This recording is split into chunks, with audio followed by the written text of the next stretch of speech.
Welcome to ಕಲ್ಕುಳಿ creation log. ನಾನು ಇವತ್ತು ಈ ಪಾತ್ರೆ ಯಾಕೆ ತೋರಿಸ್ತಾ ಇದ್ದೀನಿ ಅಂತ ಹೇಳ್ತೀನಿ ನಿಮಗೆ. ಇದು ನೋಡೋದಕ್ಕೆ ಸೇಮ್ ನಮ್ಮದು ಕಡುಬಿಂದು ಏನು ಸ್ಟೀಮರ್ ಇರುತ್ತೋ ಅದೇ ಥರ ಕಾಣುತ್ತೆ.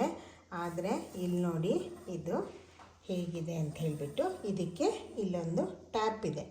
ಇದು ಏನಕ್ಕೆ ಯೂಸ್ ಮಾಡ್ತಾರೆ ಈ ಪಾತ್ರೆ ಅನ್ನೋದನ್ನು ನಾನಿವತ್ತು ನಿಮಗೆ ರಿವ್ಯೂ ಮಾಡ್ತೀನಿ. ಆದರೆ ಇದು ಯಾವುದೇ ಪೇಯ್ಡ್ ಪ್ರಮೋಷನ್ ವಿಡಿಯೋ ಅಲ್ಲ. ಇದು ನಾನು ಯೂಸ್ ಮಾಡ್ತಾ ಇದ್ದೀನಿ. ಹಾಗಾಗಿ ಇದನ್ನು ನಾನು ನಿಮಗೆಲ್ಲರಿಗೂ ಒಂದು ರಿವ್ಯೂ ಮಾಡಿ ಇದ್ರದ್ದು ಬೆನಿಫಿಟ್ಟು ತುಂಬ ಇರೋದ್ರಿಂದ ನಿಮಗೆ ಎಲ್ಲರಿಗೂ ಹೆಲ್ಪ್ ಆಗುತ್ತೆ ಅನ್ನೋದ್ರಿಂದ ನಾನು ಈ ವಿಡಿಯೋ ಮಾಡ್ತಾ ಇದ್ದೀನಿ. ಇದು ಯಾವುದೇ ರೀತಿಯ ಬ್ರ್ಯಾಂಡ್ ಪ್ರಮೋಷನ್ ವಿಡಿಯೋ ಅಲ್ಲ. ಇದು ನಾರ್ಮಲ್ ಆಗಿ ಕಡುಬನ್ನ ಸ್ಟೀಮ್ ಮಾಡೋದಕ್ಕೆ ಏನು ಉಪಯೋಗಿಸ್ತೀವಲ್ಲ, ನಾವು ನಮ್ಮ ಮಲೆನಾಡು ಕಡೆ ಇದಕ್ಕೆ ಸರ್ಗಲ್ಲು ಅಂತ ಹೇಳ್ತಾರೆ, ಕಡುಬಿಂದು ಸರ್ಗಲ್ಲು ಅಂತ ಹೇಳ್ತಾರೆ. ಇದು ನೋಡಿ ಈ ರೀತಿ ಇರುತ್ತೆ. ಇದು ನಾವು ಕೇವಲ ಕಡುಬು ಮಾಡೋದಕ್ಕೆ ಅಥವಾ ಶೇವ್ಗೆ, ಇಡ್ಲಿ ಇಂಥದ್ದನ್ನು ಬಿಸಿ ಮಾಡೋದಕ್ಕೆ ಮಾತ್ರ ಉಪಯೋಗಿಸ್ತೀವಿ. ಆದರೆ ನಾನಿವತ್ತು ನಿಮಗೆ ತೋರಿಸ್ತಾ ಇರೋ ಪ್ರಾಡಕ್ಟು ಬೇರೆ. ಇದು ನೋಡಿ ಸೇಮ್ ಅದರ ರೀತಿಯೇ ಕಾಣುತ್ತೆ. ಆದರೆ ಇದು ನಮ್ಮದು ಕಡುಬಿಂದು ಸ್ಟೀಮರ್ ಅಲ್ಲ. ಇದಕ್ಕೆ ಇಲ್ಲೊಂದು ಟ್ಯಾಪ್ ಇದೆ ನೋಡಿ, ನಾನಿಲ್ಲಿ ತೋರಿಸ್ತೀನಿ. ನಾನು ಇದರೊಳಗೆ ನೀರು ಹಾಕಿದ್ದೀನಲ್ಲ, ಈ ಟ್ಯಾಪ್ ಆನ್ ಮಾಡಿದ್ರೆ ಇದರಿಂದ ನಿಮಗೆ ನೀರು ನೋಡಿ ಕಲೆಕ್ಟ್ ಆಗ್ತಾ ಇದೆ. ಇದನ್ನು ಏನಕ್ಕೆ ಯೂಸ್ ಮಾಡೋದು ಅಂತ ನಾನು ನಿಮ್ಗೆ ಇವಾಗ ಹೇಳ್ತೀನಿ. ಇವಾಗ ನಾನು ರೀಸೆಂಟಾಗಿ ಇದನ್ನು ತೊಗೊಂಡೆ. ಇದ್ರದ್ದು ಯೂಸ್ ಮಾಡಿದ್ಮೇಲೆ ನಾನು ನಿಮ್ಗೆ ಇದ್ರದ್ದು ರಿವ್ಯೂ ಮಾಡಬೇಕು ಅಂತ ಹೇಳಿಬಿಟ್ಟು ನಾನು ಇವಾಗ ವಿಡಿಯೋ ಮಾಡ್ತಾಯಿದ್ದೀನಿ. ತುಂಬ ಚೆನ್ನಾಗಾಗುತ್ತೆ. ಇದು ಏನು ಅಂದರೆ ನಾವು ಅನ್ನ ಮಾಡ್ಕೊಳ್ಳೋದಕ್ಕೆ ಉಪಯೋಗಿಸುವಂತಹ ಒಂದು ಪಾತ್ರೆ. ಹಿಂದೆ ಎಲ್ಲ ಅನ್ನನ ಗಂಜಿಯನ್ನು ಬಸ್ದುಬಿಟ್ಟು ತೆಗಿತಾ ಇದ್ರು. ಆಮೇಲೆಲ್ಲ ನಾವು ಕೆಲಸ ಈಸಿ ಆಗಲಿ ಅಂತ ಹೇಳಿಬಿಟ್ಟು ಪ್ರೆಷರ್ ಕುಕ್ಕರಲ್ಲಿ ಅನ್ನ ಮಾಡೋಕ್ಕೆ ಸ್ಟಾರ್ಟ್ ಮಾಡಿದ್ವಿ. ಅದ್ರದ್ದು ನಮಗೆ ಟೈಮ್ ಸೇವ್ ಆಯಿತು. ಮತ್ತು ನಾವು ಟೆಕ್ನಿಕಲಿ ಎಲ್ಲ ಇಂಪ್ರೂವ್ ಆದ್ವಿ. ಆದರೆ ಅದರದ್ದು ನಮಗೆ ಮೈನಸ್ ಪಾಯಿಂಟ್ ಏನು ಅಂದರೆ ಅದರಲ್ಲಿ ಗಂಜಿ ಫುಲ್ಲು ಹಿಂಗೆ ಹೋಗುತ್ತೆ. ಸೊ ಅದನ್ನು ಊಟ ಮಾಡ್ತಾ ಎಲ್ಲರಿಗೂ ಏನಾಯಿತು ಅಂದರೆ ಡಯಾಬಿಟಿಸ್ ಬರೋದಕ್ಕೆ ಸ್ಟಾರ್ಟ್ ಆಯಿತು. ಆವಾಗ ಏನಾಯಿತು, ಅನ್ನನ ಎಲ್ಲರೂ ತಿನ್ನೋದಕ್ಕೆ ಹೆದರೋದಕ್ಕೆ ಸ್ಟಾರ್ಟ್ ಮಾಡಿದ್ರು. ಸೊ ಇವಾಗ ನೋಡಿ ಇದು ಒಂದು ಹೊಸ ಪ್ರಾಡಕ್ಟ್ ಬಂದಿದೆ. ಇವಾಗ ಎಲ್ಲ ಕಡೆ ಮಾರ್ಕೆಟಲ್ಲಿ ಬಹುಶಃ ಇದು ಸಿಗಬಹುದು. ಇವಾಗ ಇದನ್ನು ನಾನು ಓಪನ್ ಮಾಡಿ ತೋರಿಸ್ತೀನಿ. ನೋಡಿ ಇದು ಈ ರೀತಿ ಲಿಡ್ ಇರುತ್ತೆ. ಇದು ಹೀಗಿರುತ್ತೆ ಈ ಲಿಡ್ಡು. ಇದನ್ನು ಓಪನ್ ಮಾಡಿಕೊಂಡ್ರೆ ನಿಮಗೆ ಒಳಗಡೆ ಕಾಣ್ತಾ ಇರ್ಬೋದು ನೋಡಿ, ಈ ರೀತಿಯಾಗಿ ಇರುತ್ತೆ. ಇದು ಒಂದು ಪ್ಲೇಟು ಈ ರೀತಿ. ಇದಕ್ಕೆ ನೋಡಿ ಹೀಗೆ ಕಡ್ಡಿ ಎಲ್ಲ ಇರುತ್ತೆ. ನಾನು ಇಲ್ಲಿ ತಳಕ್ಕೆ ನೀರು ಹಾಕ್ಕೊಂಡಿದ್ದೀನಿ. ಇದಕ್ಕೆ ನೀವು ಎಷ್ಟು ಬೇಕಾದರೂ ನೀರನ್ನು ಹಾಕ್ಕೊಳ್ಬೋದು. ನೋಡಿ ಇಲ್ಲಿ ಇವಾಗ ಇದನ್ನು ಈ ರೀತಿ ನಾವು ಇಟ್ಕೊಳ್ಬೇಕಾಗತ್ತೆ. ಈ ರೀತಿ ಇಟ್ಕೊಂಡ್ಬಿಟ್ಟು ಇದಕ್ಕೆ ನೀವು ಫುಲ್ಲು ನೀರು ಹಾಕ್ಕೊಳ್ಬೇಕು. ನಾನಿವಾಗ 1 ಲೀಟ್ರ್ ಆಗಷ್ಟು ನೀರು ಹಾಕಿದ್ದೀನಿ. ನೀವು ಎಷ್ಟೇ ಲೋಟ ಅಕ್ಕಿ ಇಟ್ರೂ ನೀವು ನೀರು ಜಾಸ್ತಿ ಆದ್ರೂ ಇದೇನು ಪ್ರಾಬ್ಲಮ್ ಆಗೋದಿಲ್ಲ. ಯಾಕಂದರೆ ನಾವು ಆಮೇಲೆ ಇದರಲ್ಲಿರುವಂತಹ ಗಂಜಿಯನ್ನು ಬಸ್ದು ತೆಗಿತಾ ಇದ್ದೀವಿ. ಸೊ ನಾನಿವಾಗ ಸ್ಟವ್ ಆನ್ ಮಾಡ್ಕೊಳ್ತೀನಿ. ನಾನು ಮೊದಲಿಗೆ 1 ಲೀಟ್ರ್ ಆಗಷ್ಟು ನೀರು ಹಾಕ್ಕೊಂಡಿದ್ದೀನಲ್ಲ, ನಾನು ಇನ್ನೂ 1 ಲೀಟ್ರ್ ಆಗಷ್ಟು ನೀರನ್ನು ಹಾಕ್ಕೊಳ್ತೀನಿ. ನಾನಿಲ್ಲಿ ಇಬ್ಬರಿಗಾಗಷ್ಟು ಒಂದು ಕಪ್ ಆಗಷ್ಟು ನಾನು ರೈಸನ್ನು ಮಾಡ್ತಾಯಿದ್ದೀನಿ. ಸೊ ಜಾಸ್ತಿ ನೀರನ್ನು ಇಲ್ಲಿ ತುಂಬಿಸ್ಕೊಳ್ಳಲ್ಲ. ನೋಡಿ ಇಲ್ಲಿವರೆಗೆ ನಾನು ನೀರನ್ನು ಹಾಕ್ಕೊಂಡಿದ್ದೀನಿ. ನನಗೆ 1 ಕಪ್ಪು ರೈಸ್ ಮಾಡೋದಕ್ಕೆ ಇಷ್ಟು ಸಾಕಾಗುತ್ತೆ ನೀರು. ನೀವು ಜಾಸ್ತಿ ತೊಗೊಳ್ತೀರಾ ಅಂದರೆ ನೀವು ಜಾಸ್ತಿ ಅಕ್ಕಿ ನೀವು ಎಷ್ಟು ಹಾಕ್ತಿರೋ ಅದಕ್ಕಿಂತ 2 ಇಂಚಸ್ಸಷ್ಟು ಮೇಲೆ ತೊಗೊಂಡ್ರೆ ತೊಂದರೆ ಇಲ್ಲ, ಏನೂ ಆಗಲ್ಲ. ಇದು ನೀರು ಜಾಸ್ತಿ ಆಗುತ್ತೆ ಮೆತ್ತಗಾಗುತ್ತೆ ಅನ್ನೋದು ಏನೂ ನೀವು ಪ್ರಾಬ್ಲಮ್ ಆಗಲ್ಲ. ಆದರೆ ನೀರನ್ನು ಕಮ್ಮಿ ಮಾತ್ರ ಮಾಡ್ಕೊಳ್ಬೇಡಿ, ಜಾಸ್ತಿ ಇಟ್ಕೊಂಡ್ರೂ ಏನೂ ಪ್ರಾಬ್ಲಮ್ ಆಗಲ್ಲ. ಇವಾಗ ಇದನ್ನು ನಾವು ಸ್ಟವ್ ಆನ್ ಮಾಡ್ಕೊಂಡ್ಬಿಟ್ಟು ಚೆನ್ನಾಗಿ ನೀರು ಕುದಿ ಬರಬೇಕು. ಇವಾಗ ಇದನ್ನು ಲಿಡ್ಡನ್ನು ಕವರ್ ಮಾಡ್ತೀನಿ. ಸೊ ನೋಡಿ ಇದ್ರದ್ದು ಒಂದು ಏನು ಬೆನಿಫಿಟ್ಟು ಅಂತಾದರೆ, ನಾವು ಇದು ಅನ್ನ ಆದಮೇಲೆ ಇದ್ರದ್ದು ಗಂಜಿಯನ್ನು ನಾವು ಈ ಟ್ಯಾಪ್ ಮುಖಾಂತರ ಇಳಿಸ್ಬಿಟ್ಟು ತೆಗಿತೀವಿ. ಸೊ ನಮಗೆ ಅನ್ನದಲ್ಲಿರುವಂತಹ ಏನು ಸ್ಟಾರ್ಚ್ ಇರುತ್ತೆ ಅದೆಲ್ಲ ಇದರಲ್ಲಿ ಹೋಗುತ್ತೆ. ಅನ್ನ ಉದುರಾಗೂ ಬರುತ್ತೆ. ಆವಾಗ ಇದನ್ನು ಡಯಾಬಿಟಿಸ್ ಇದ್ದವರು ಸಹ ಯಾವುದೇ ರೀತಿಯ ಹೆದರಿಕೆ ಇಲ್ಲದೆ ಇದನ್ನು ಉಪಯೋಗಿಸ್ಬೋದು. ಅಯ್ಯೋ ಅನ್ನ ತಿಂದರೆ ನಂದು ಬ್ಲಡ್ ಶುಗರ್ ಲೆವೆಲ್ ಜಾಸ್ತಿ ಆಗುತ್ತೆ ಅಂತ ಹೆದರಬೇಕಾದ ಅವಶ್ಯಕತೆ ಏನೂ ಇರೋದಿಲ್ಲ. ಇವಾಗೆಲ್ಲ ಎಲ್ಲರಿಗೂ ಬಸಿಯೋದಕ್ಕೆ ಬರೋದಿಲ್ಲ. ಆಮೇಲೆ ಅದು ಸ್ವಲ್ಪ ಏನಾದರೂ ಹೆಚ್ಚು ಕಮ್ಮಿ ಆದರೆ ಮೈಯೆಲ್ಲ ಸುಟ್ಟು ಹೋಗೋ ಚಾನ್ಸಸ್ ಇರುತ್ತೆ. ಸೊ ಇದನ್ನು ನೀವು ಧೈರ್ಯವಾಗಿ ಉಪಯೋಗಿಸ್ಬೋದು, ತುಂಬ ಚೆನ್ನಾಗಾಗುತ್ತೆ. ಇದನ್ನು ನಾನು ಯೂಸ್ ಮಾಡಿದ್ದೀನಿ, ನಾನು ನಿಮಗೆ ತೋರಿಸ್ತೀನಿ ಇದು ಹೇಗಾಗುತ್ತೆ ಪ್ರೊಸೀಜರು ಅಂತ ಹೇಳಿ ನಾನು ನಿಮಗೆ ತೋರಿಸ್ತೀನಿ. ಇದು ನೀರು ಚೆನ್ನಾಗಿ ಬಿಸಿ ಆದಮೇಲೆ ನೀವು ಇದಕ್ಕೆ ಅಕ್ಕಿ ಹಾಕಿದ್ರೆ ಇದು 15 to 20 ಮಿನಿಟ್ಸಲ್ಲಿ ನಿಮಗದು ಕುಕ್ ಆಗುತ್ತೆ. ನೀವು ಇವಾಗ ಇದನ್ನು ನಾವು ಬಿಸಿ ಆಗೋದಕ್ಕೆ ಬಿಟ್ಕೊಳ್ಳೋಣ. ಇವಾಗ ನೋಡಿ, ನಾನು ಈ ಕಪ್ಪಲ್ಲಿ 1 ಕಪ್ ಆಗೋಷ್ಟು ರೈಸನ್ನು ನಾನು ಇಲ್ಲಿ ಚೆನ್ನಾಗಿ 2-3 ಸರಿ ನೀರನ್ನು ಚೇಂಜ್ ಮಾಡಿಬಿಟ್ಟು ವಾಶ್ ಮಾಡಿ ಅದು ನೀರು ಬಿಸಿ ಆಗೋಷ್ಟೊತ್ತು ನಾನು ಇದನ್ನು ನೆನೆಸಿಟ್ಕೊಳ್ತೀನಿ. ನಾನೇನು ಮಾಡಿದ್ದೀನಿ, ಇಲ್ಲಿ ಸ್ವಲ್ಪ ಸೆಮಿ ಪಾಲಿಶ್ಡ್ ರೈಸನ್ನು ನಾನು ಇದನ್ನು ಯೂಸ್ ಮಾಡ್ತಾಯಿದ್ದೀನಿ.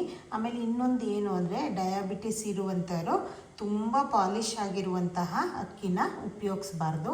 ಆದಷ್ಟು ಅನ್ಪಾಲಿಶ್ಡ್ ಅಥವಾ ಸೆಮಿ ಪಾಲಿಶ್ಡ್ ರೈಸನ್ನು ಯೂಸ್ ಮಾಡಿದ್ರೆ ಅಷ್ಟು ನಿಮ್ಮದು ಬ್ಲಡ್ ಶುಗರು ಹೈಕ್ ಆಗಲ್ಲ ಅಂತ ಡಾಕ್ಟರ್ಸ್ ಎಲ್ಲ ಹೇಳ್ತಾರೆ. ಸೊ ನಾವು ಯೂಶ್ವಲಿ ಸೆಮಿ ಪಾಲಿಶ್ಡ್ ರೈಸನ್ನು ನಾವು ಯೂಸ್ ಮಾಡ್ತೀವಿ. ನೀವು ಸೋನಾ ಮಸೂರಿ ಅಂಥದ್ದನ್ನೆಲ್ಲ ಆದಷ್ಟು ಅವಾಯ್ಡ್ ಮಾಡಿದ್ರೆ ಒಳ್ಳೆಯದಾಗುತ್ತೆ. ನಾನು ಆ ನೀರು ಎಷ್ಟು ಬಿಸಿ ಆಗಕ್ಕೆ ಇಟ್ಕೊಂಡು ಅದು ಬಿಸಿಯಾಗೋ ಟೈಮ್ವರೆಗೂ ಇದನ್ನು ನಾನು ನೆನೆಸಿ ಇಟ್ಕೊಳ್ತೀನಿ. ಇವಾಗ ಅದು ನೀರು ಚೆನ್ನಾಗಿ ಕುದಿ ಬರಬೇಕು. ಈ ಟ್ಯಾಪ್ ನೋಡಿ, ಸ್ಟ್ರೈಟ್ ಮಾಡಿದ್ರೆ ಇದು ಓಪನ್ ಆಗುತ್ತೆ. ನೀವು ಕ್ಲೋಸ್ ಮಾಡಬೇಕು ಅಂದರೆ ಇಲ್ಲ ಈ ಕಡೆನಾರು ಮಾಡ್ಬೋದು, ಇಲ್ಲ ಈ ಸೈಡ್ ಆದರೂ ಮಾಡ್ಬೋದು.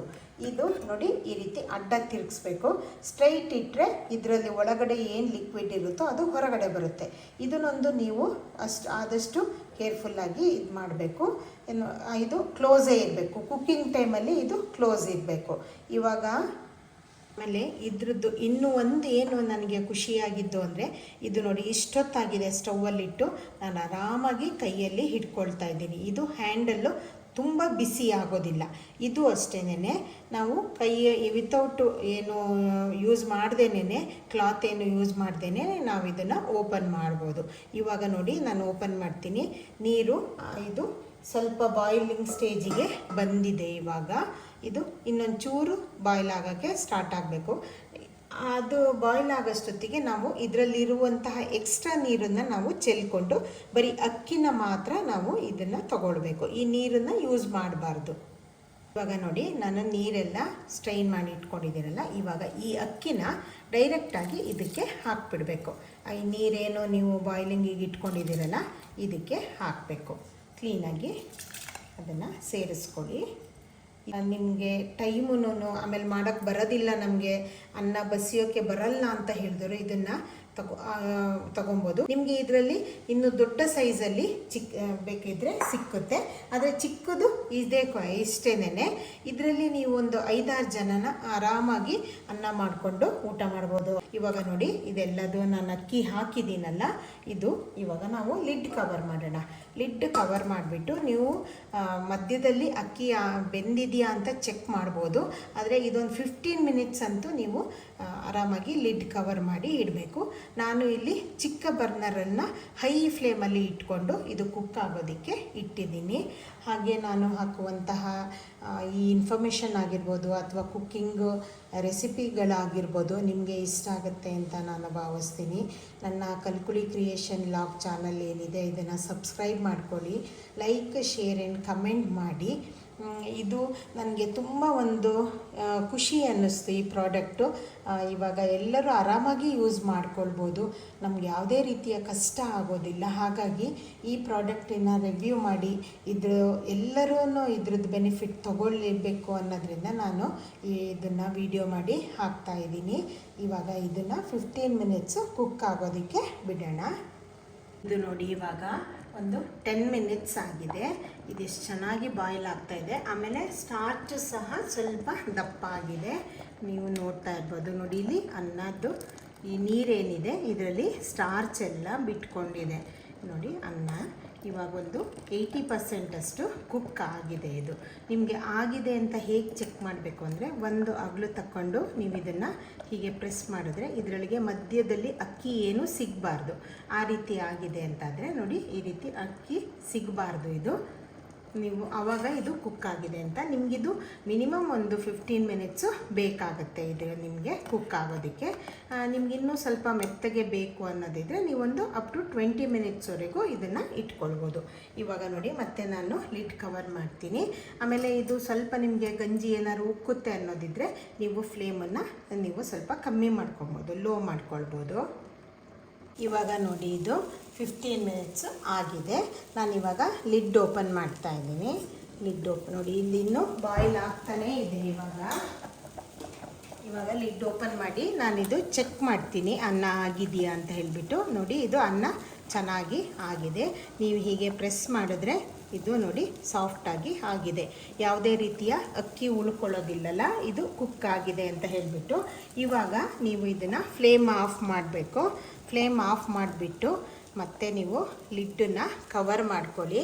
ಲಿಡ್ಡು ಕವರ್ ಮಾಡಿಕೊಂಡು ತೋರಿಸ್ತೀನಿ ಹೇಗೆ ಅಂತ ಹೇಳಿಬಿಟ್ಟು. ಇವಾಗ ನೋಡಿ ನಾನು ಆ ಪಾತ್ರೆನ ಡೈರೆಕ್ಟಾಗಿ ಈ ರೀತಿ ವಾಶ್ ಬೇಸಿನ್ ಹತ್ರ ಎತ್ತಿಟ್ಕೊಳ್ತಾ ಇದ್ದೀನಿ. ಇದು ನೀವು ಇಲ್ಲ ಪಾತ್ರೆಗಾದ್ರೂ ಕಲೆಕ್ಟ್ ಮಾಡ್ಕೊಳ್ಬೋದು ನೀವು, ಏನು ಇದ್ರದ್ದು ತಿಳಿ ಇರುತ್ತಲ್ಲ ಅದನ್ನು. ಇಲ್ಲ ಅಂದರೆ ನೀವು ಅದನ್ನು ಹೊರಗಡೆನೂ ಸಹ ಡ್ರೈನ್ ಮಾಡ್ಬೋದು. ಇವಾಗ ಇದನ್ನು ಈ ಟ್ಯಾಪ್ ಏನಿರುತ್ತೆ ಇದನ್ನು ನೀವು ಸ್ಟ್ರೈಟಾಗಿ ನೋಡಿ ಓಪನ್ ಮಾಡಿದ್ರೆ ಇದ್ರದ್ದು ನೀರೆಲ್ಲ ಈ ರೀತಿ ಹೋಗುತ್ತೆ. ಅದು ನಿಮಗೆ ಅನ್ನದಿಂದ ಕೆಳಗೆ ಹೋಗೋಷ್ಟು ಅದು ಇಲ್ಲಿವರೆಗೂ ಮಾತ್ರ ನೀರು ಖಾಲಿಯಾಗುತ್ತೆ. ಇದಕ್ಕಿಂತ ಕೆಳಗಡೆ ನೀರು ಹಾಗೆ ಉಳ್ಕೊಳ್ಳುತ್ತೆ. ಹಾಗಾಗಿ ನೀವು ನೆಕ್ಸ್ಟು ಅನ್ನನ ಬಿಸಿ ಮಾಡಬೇಕು ಅಂತ ಆದ್ರೂ ನಿಮಗೇನು ಪ್ರಾಬ್ಲಮ್ ಆಗಲ್ಲ. ಅದು ಎತ್ತಿ ತೆಗೆದು ಎಲ್ಲ ನೀರು ಹಾಕಬೇಕು ಅನ್ನೋ ಏನೋ ಪ್ರಾಬ್ಲಮ್ಮು ಬರೋದಿಲ್ಲ. ನಿಮಗೆ ಬಸ್ತನ್ನ ಮಾಡೋದಕ್ಕೆ ಒಂದು ಈಸಿ ಟೆಕ್ನಿಕ್ಕು ನೋಡಿ. ಇವಾಗ ಇದು ಇಲ್ಲಿವರೆಗೆ ನಿಮ್ಮದೇನು ನೀರಿರುತ್ತೆ ಅದು ಖಾಲಿ ಆಯಿತು ಅಂತ ಹೇಳಿಬಿಟ್ಟು ಇಂಡಿಕೇಷನ್ ಇದು. ಇವಾಗ ಅದು ಸ್ಟಾಪ್ ಆಗುತ್ತೆ.